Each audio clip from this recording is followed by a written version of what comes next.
Ladies and gentlemen, it's Joe Vizio time. I am finished my night. I am on my way home. Excuse me while I make a little U-turn. I'm on my way home.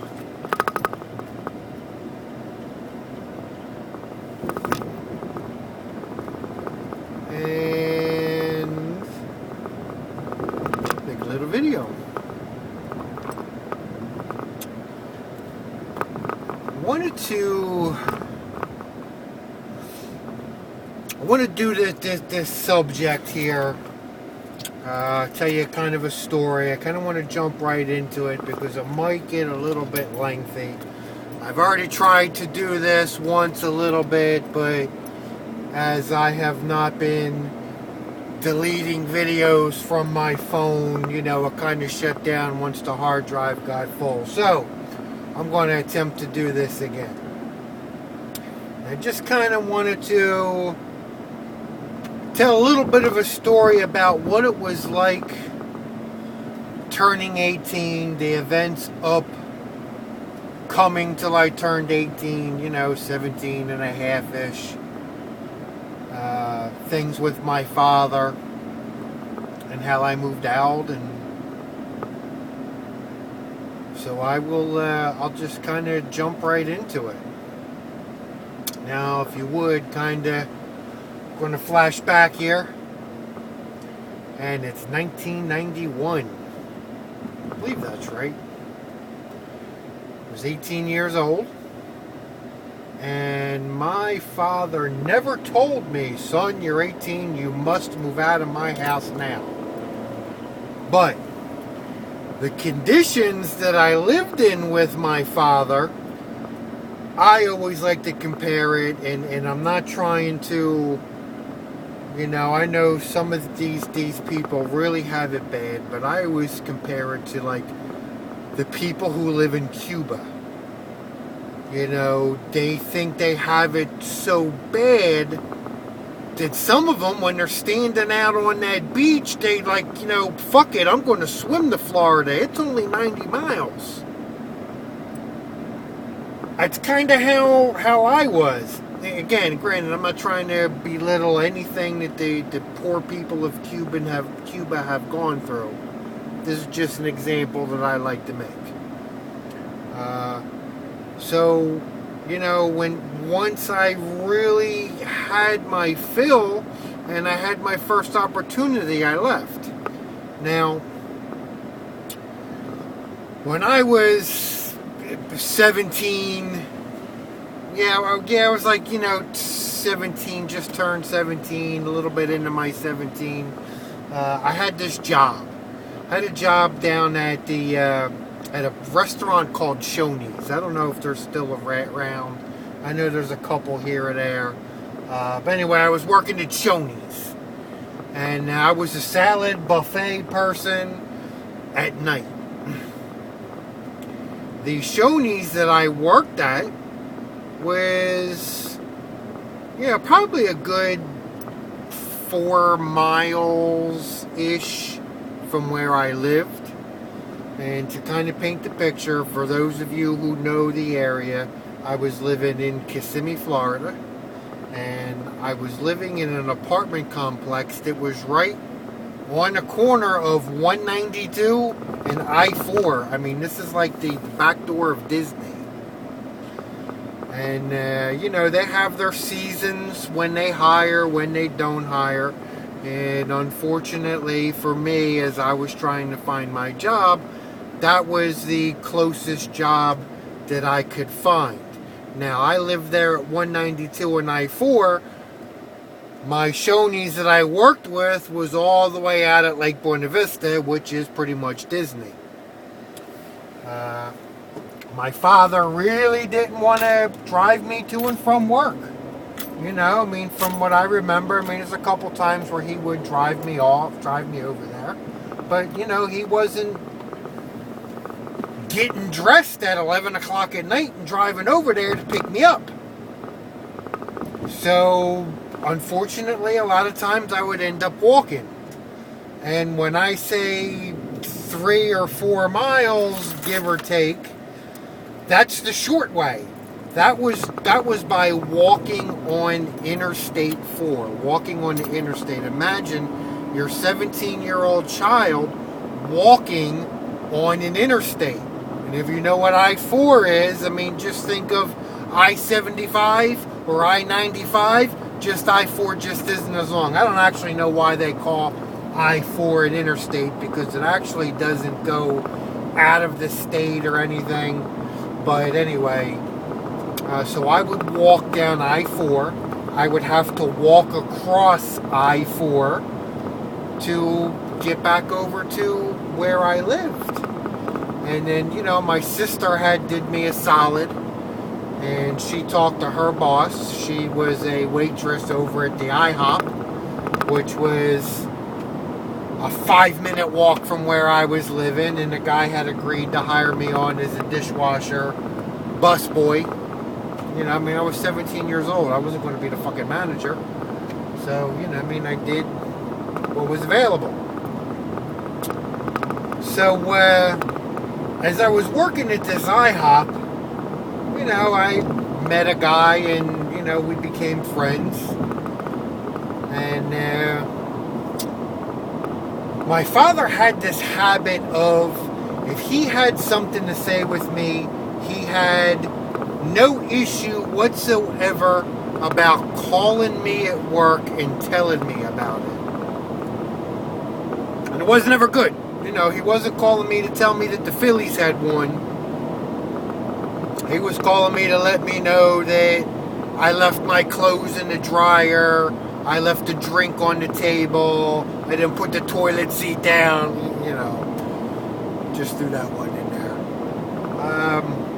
So this one particular time, and by now, you know, we're talking, I'm just turning 18, I had just turned 18, I had already had my $100 Maverick that I bought, my first car. Cost $100. My father lived up to his word and gave me half the money for it. He gave me $50. It was an awesome car, man. There's blue and rust color, bullet holes in the side of it. I had bought some flat black spray paint and I painted it.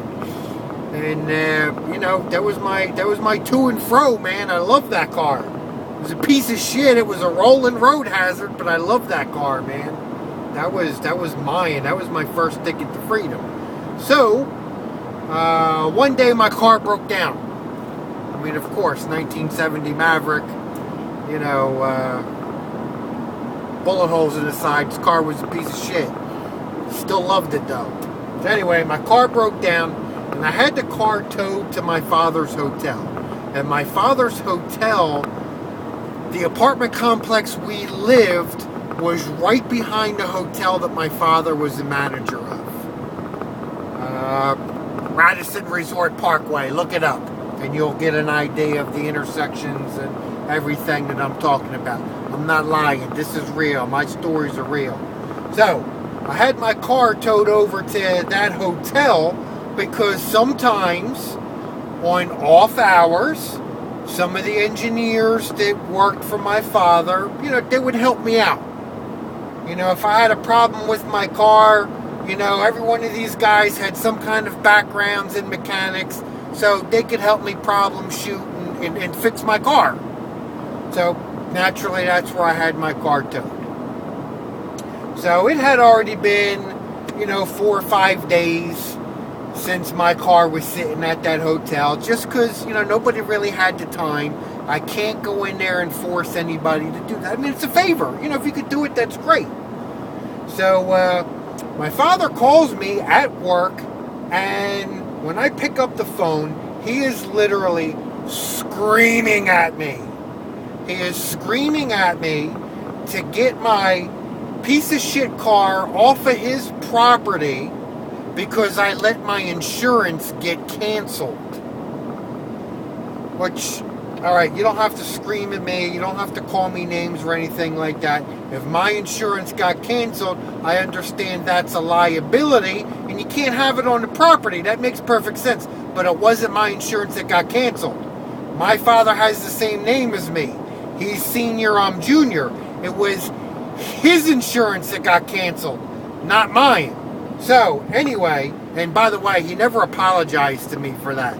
It was just once he found that out, his apology was, oh, that was it. But anyway, after he had done, I was so mad. I went in the back room and I punched a wall, and this is back in the time where you could smoke inside of a restaurant. So I was smoking a cigarette, and the manager's trying to calm me down, and this guy understood what I was going through. This guy, John, I don't want to say his last name, he really was probably one of the coolest managers that I ever worked for, and he treated me like a son. He knew what I was going through. So, he's back there, Joe, just go ahead, take your break, smoke some cigarettes, relax, I understand. So, my friend was sitting back there in the break room, and, and he could hear everything that was going on. So, he had given me the invite. Hey, you want to just come live with me? Him and another one of his friends had a 2-bedroom apartment. He said that, your share of the rent would be like, it was $200 or $250. Plus you got to pay your third of the utilities and, buy your own food and stuff. So, I wasn't making much money, but hell yeah, man, let's do this, man. I'm tired of this shit. So I moved in with my friend. And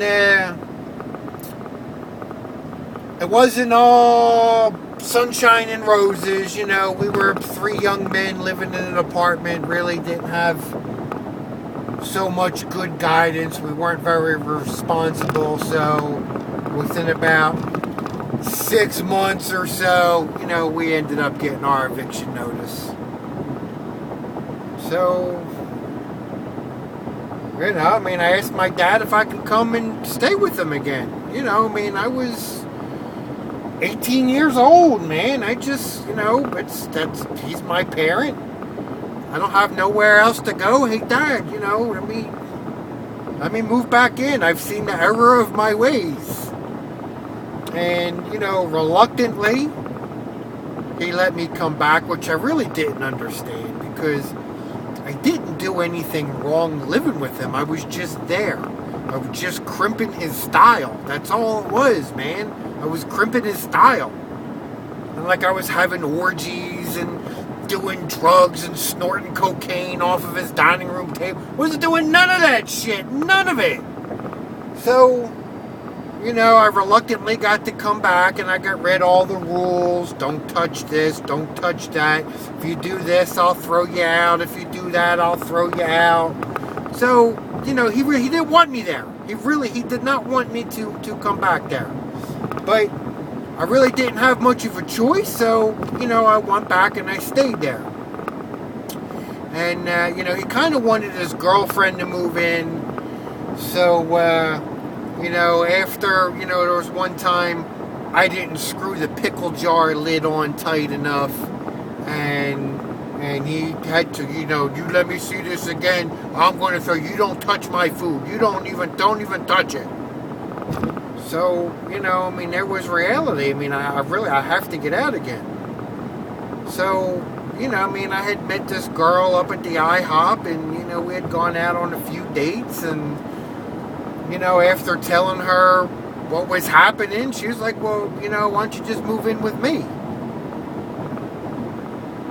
So I moved in with her. She was a little older than me, like a year or two older. And, she was renting a trailer from her mother. Her mother lived right down the street with her stepfather in their own trailer. So, they rented that trailer to her, and it was a roommate.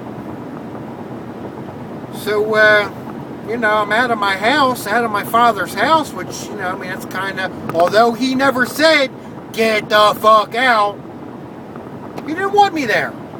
So I moved out. And that lasted roughly 3 years that I ended up living with this girl. It was your typical first adult playing house kind of relationship. We didn't pay all of our bills on time.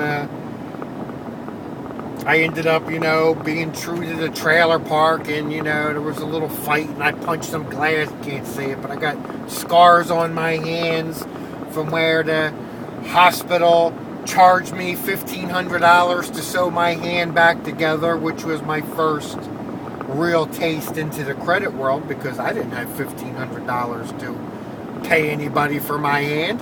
I was barely squeaking by on what I had, that was the first thing to go and hit my credit report. And it was all downhill from there. I was not responsible. I was not ready to live on my own. And I didn't have that guidance from my father.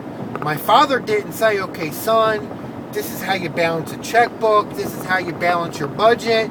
My father was just always, you're just not, don't you touch my... that's what was my lessons. So, I went out into the world unprepared.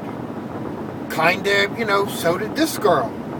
And after a while, it ended up getting the best of us, and, she ended up cheating on me. I was trying to cheat on her, so I wasn't doing any better. So it ended. And I remember, I was in a pretty bad state, because everything just kind of erupted in my face. And, not that any of it was my own doing, because, it was my own doing. But, I'm here. I'm kind of in a mess. I'm in a pickle. Hey, Dad, can you help me out? I didn't ask him for his money or anything like that. Just, hey, Dad, you got a extra bedroom? You mind if I crash for a little bit? And I just turned 21 years old, so, it's not like I'm 40 years old asking my dad to live in his basement so I can listen to Pink Floyd and smoke pie. I was working. I had a job. I just needed, a place to go and lick my wounds. What better place to go than my fucking parents' house, But, he really didn't want me to do that. But he said that he would do it. He was very aggravated, very reluctant. The time that I probably most needed a hug, I got, she was probably fucking around on you, wasn't she, huh? Yeah, that's what you got yourself into. And that was actually the tone of his voice that he would use for that. So as bad off as I was, as embarrassing as the situation as I was, I got my father standing here with a nice handful of salt. Yeah, you can stay with me, but you got to put up with me. And that's what happened to me, man. So here I was. I went back to my father's house again. And only this time, there was no bed. It was, you can use my weight room, my computer room. You can sleep on the floor. Every morning when you're done, you roll up your little sheet, and I don't want to see it on the floor. So, I had, as soon as I had gotten in there, the job I was working, they couldn't give me full-time hours by the day. They could only stretch it out over a 7-day period. So that's what I did. It was at a little apartment complex. I was like the maintenance man, pressure washer, trash can emptier. I was the do boy. And, it was like $8.50 an hour back when the minimum wage was like $6 an hour. So I did that, and I took on another job. I started working for a company from 11 to 7 at night. From 11 at night to 7 in the morning cleaning restaurants. So I would go out all night, and then I was the kitchen guy. I got dirty. I would go out all night, and I would clean these restaurants, and then I would drive right over to my other job, which, You know, I mean, I had to be there by 8 o'clock in the morning. So, I mean, I had little more than to change my wet shoes and socks and go over to that job, which, you know, I mean, I emptied trash cans and swept parking lots until noon. And then I went home. I got home about 1 o'clock and I needed to sleep. According to my father, I was taking a nap. I wasn't sleeping. See, there's a difference. And as much as I'd say, well, wait a minute, I worked all night, worked all morning, I'm not taking a nap, I'm going to go to sleep. But for some reason, that just irked my father. The fact that he knew that it was 2 o'clock or 3 o'clock in the afternoon and that I was sleeping was completely unacceptable. So one day, you know, it was kind of, I took it in like a joking fashion, you know, and he's like, hey man, you know, my wife ain't putting out, she ain't giving me none, man, she's worried about you, you gotta get out of my house, man, and it's kind of how he said it too, and I was like, oh yeah, Dad, I know, I'm working on it, you know, it's okay, I got, you know, 2 jobs, I'm saving, you know, just, but he wasn't kidding. About 2-3 days later, he had come up to me. He's like, hey man, listen, I really need you to get out. Okay, man, you know, I mean, I'll start looking for an apartment and seeing what I can afford with what resources I have now. And,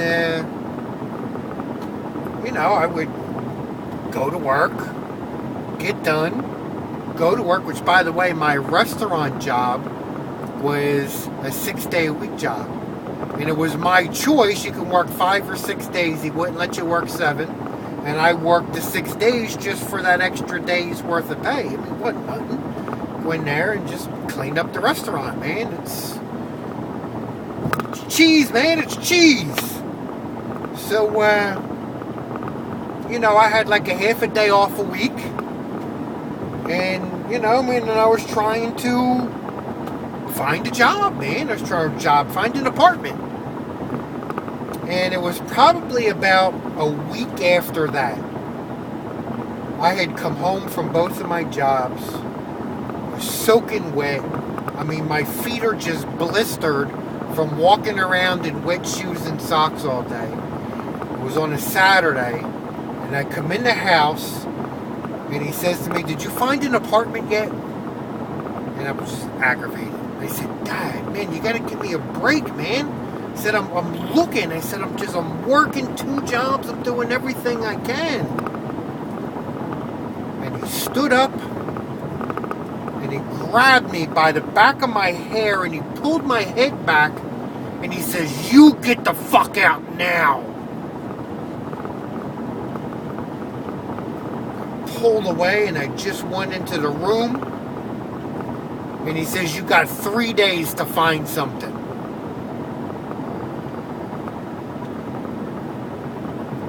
I didn't know what to do. I didn't even go to sleep. I got in my car. And I drove over to my friend's house.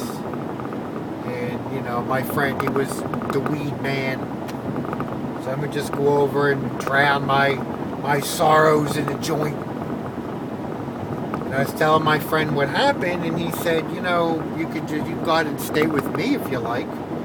And as much as nice as he was to offer that to me, I mean, he was a single father with 2 girls, trying to supplement his income selling weed. You know, it kind of wasn't really the best place for me. I mean, he lived in a 2-bedroom trailer, so, you know, where the fuck am I going to sleep, man? I worked 2 jobs, one at 3rd shift, and the other one 1st shift. How the hell am I going to sleep? But I didn't have a choice. I didn't have a choice, man. I mean, yes, man, thank you. I will gladly sleep on your couch. So I took him up on that offer. And I tell you, I'd really like to continue that part of the story.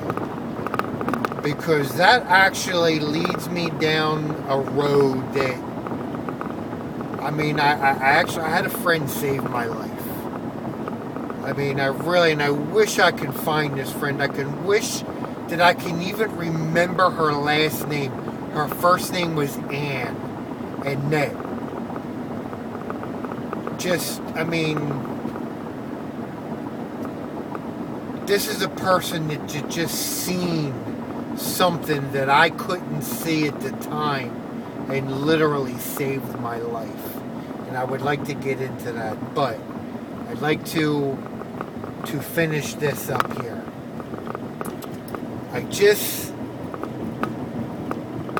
I was in a position where I was getting so little sleep that I was literally falling asleep as I was driving either to work or coming home from work. And my father still trying to call me over at my friend's house. Hey, my son, how you doing? I hope you're okay. And me, like the fucking dullard, yeah, Dad, I'm okay. Don't worry about it. I love you too. Why did I do that? Why did I keep subjecting myself? Why did I not see what I know now?